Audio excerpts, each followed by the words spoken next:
Hey guys, just popping in real quick to give a quick word of encouragement, a quick message, something I've been kind of thinking about for a while now. And today I just want to talk about the customer is not always right.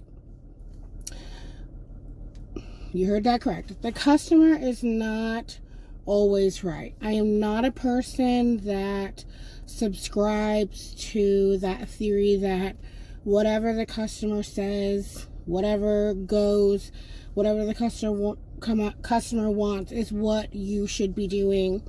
But for me, what I will say is that if you're dealing with a challenging customer or you're dealing with someone in your business that you're providing a service to or somebody you're providing a product to and it's a challenging situation, everybody should leave with feeling respected, with their dignity, and like they were heard.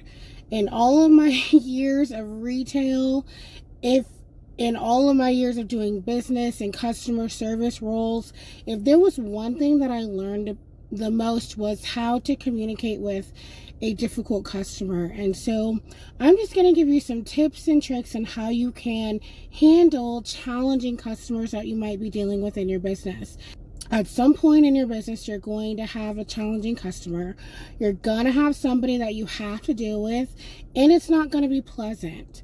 But the difference between keeping that person as a customer, and maybe you end up don't keeping them as a customer, but everybody leaves the conversation feeling like they have their dignity and they have been respected is crucial. The first thing I'll say is you always want to make sure that you hear the customer. It doesn't matter what the complaint is, you always want to make sure you take the time to learn what is going on with the customer, what their challenge is. The second thing is don't get defensive.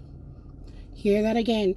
Don't get defensive. I know when you're offering us a product to someone or a service to someone and it feels like they're attacking your work, they're attacking this product that you've worked so hard for, that it can feel like they are attacking you personally.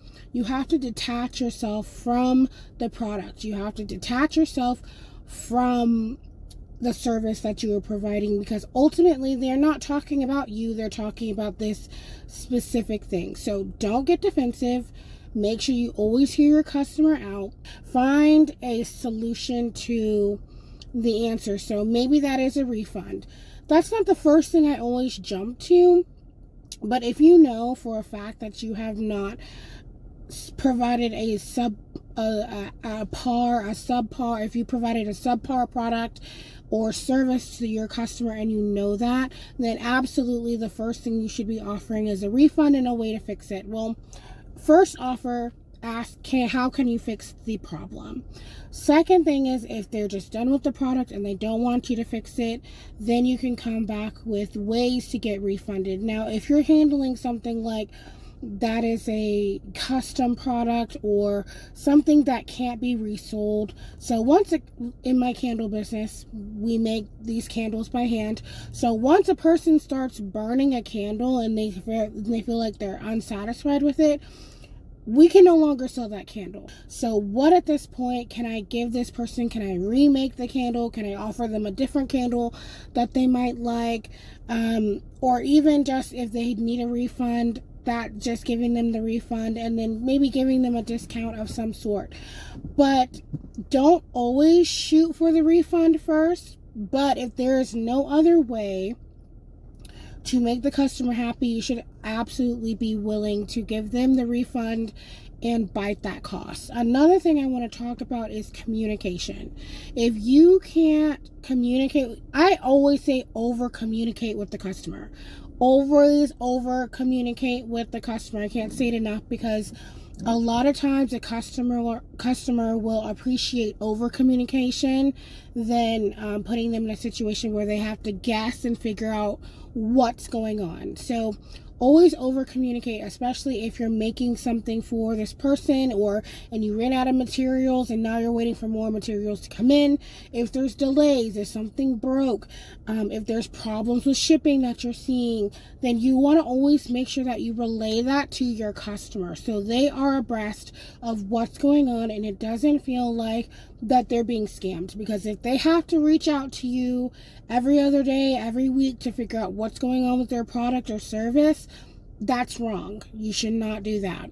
You should be over communicating and telling them, hey, this is where we are in the project. Hey, take a look at this. Tell me what your thoughts are. Hey, we ran out of materials on this, but it's coming in. It should be in tomorrow, and then we will have your package sent out to you by the end of the week. Over communication will help you build that relationship with your customer so that they know that they can trust you. Because if they have to do guesswork, if they have to run you down, you're going to lose trust with your customer. So always doing that. So those are just some tips and tricks that you can take with you and as you're developing your business, as you are putting your products and services out there into the world. And never be rude. There is never a time to be rude to a customer. There is never a time to snap back.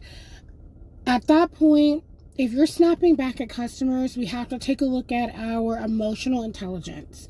So you have to have emotional intelligence to be a business owner and not take everything to heart. Because at that point, if you're always clapping back, that's when you're going to start seeing the Google posts, the Facebook, Instagram posts about your business and who you are, and you'll lose customers that way. So there is never a time to be rude to a customer. Like I said in the beginning, no, the customer is not always right, but how do you find the solution? How do you communicate with them? How do you put your best professional foot forward so that you can hopefully keep this customer even though this transaction wasn't ideal or didn't go ideally?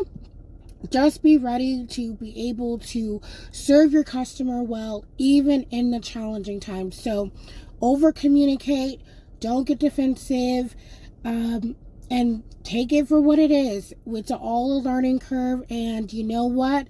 You can do this because you can do hard things.